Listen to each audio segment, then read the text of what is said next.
તમારો શું થયો આ દલડાની વાત તમે કોને જઈને કહો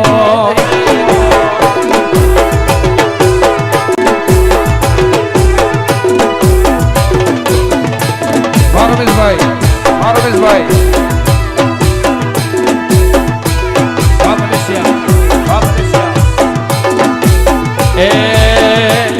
આવા ચાહક ના મળ્યા હો તો અમારું શું થયું ચાહક ના મળ્યા હો તો અમારું શું થયું આની વાત તમે કોને જઈને કહો